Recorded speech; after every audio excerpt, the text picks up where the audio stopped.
মহাবিশ্বের পালনকর্তা ভগবান বিষ্ণু তার পঞ্চম অবতার বামন অবতার রূপে পৃথিবীতে অবতীর্ণ হলেন দৈত্যরাজ বলিকে দমন করার জন্য।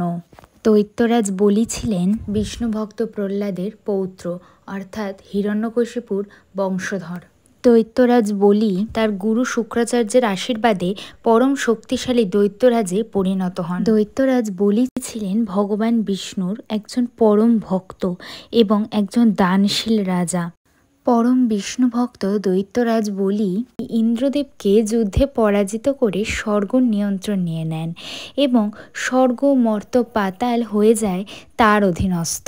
দৈত্যরাজ বলির রাজত্বে রাক্ষসেরা দেবতা ও মানুষদের উপর অমানবিক অত্যাচার চালাতে শুরু করে এবং দিনে দিনে এই অত্যাচারের পরিমাণ ক্রমশ বাড়তেই থাকে। তখন দেবতারা তার অত্যাচারে অতিষ্ঠ হয়ে ভগবান বিষ্ণুর শরণাপন্ন হন।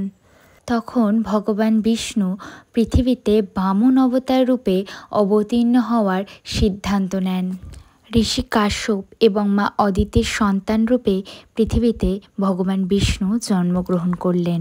বেশ কিছুদিন পর গুরু শুক্রাচার্যের আদেশে দৈত্যরাজ বলি এক বিশাল যজ্ঞের আয়োজন করলেন। তখন ভগবান বিষ্ণু তার বামন অবতার রূপে রাজা বালির যজ্ঞস্থানে গিয়ে উপস্থিত হলেন।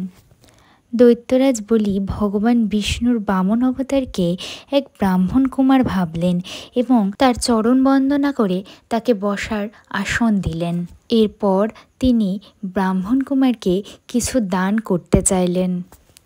তখন বামন দেব রাজা বলিকে বললেন, আপনার দানের কথা অনেক শুনেছি, আপনি অত্যন্ত দানশীল মানুষ, তবে আমি খুব বেশি কিছু চাই না, আমার পাদপরিমিত ত্রিপাদ ভূমি হলেই আমার চলবে, আপনি তাই আমায় ভিক্ষে দিন। এমন কথা শুনে সেখানে উপস্থিত দৈত্যরাজ বালি সহ সকলেই প্রচণ্ড হেসে উঠল।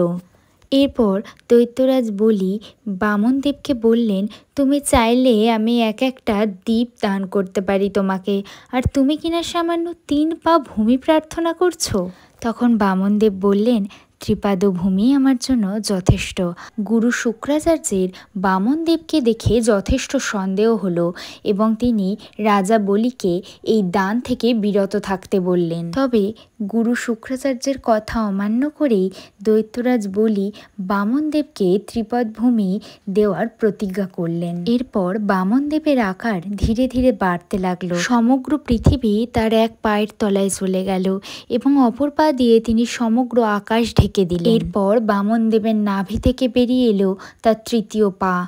তখন দৈত্যরাজ বলি বুঝতে পারলেন ইনি আসলে ভগবান বিষ্ণু। দৈত্যরাজ বলি তখন বামনদেবের 3য় পা রাখার জন্য তার মস্তক পেতে দিলেন। তখন বামনদেব তার 3য় পাটি বলির মস্তকে রেখে তাকে পাতাল লোকে পাঠিয়ে দিলেন। এভাবেই দৈত্যরাজ বলির অত্যাচার থেকে রক্ষা পেল দেবতা ও মনুষ্যগণ।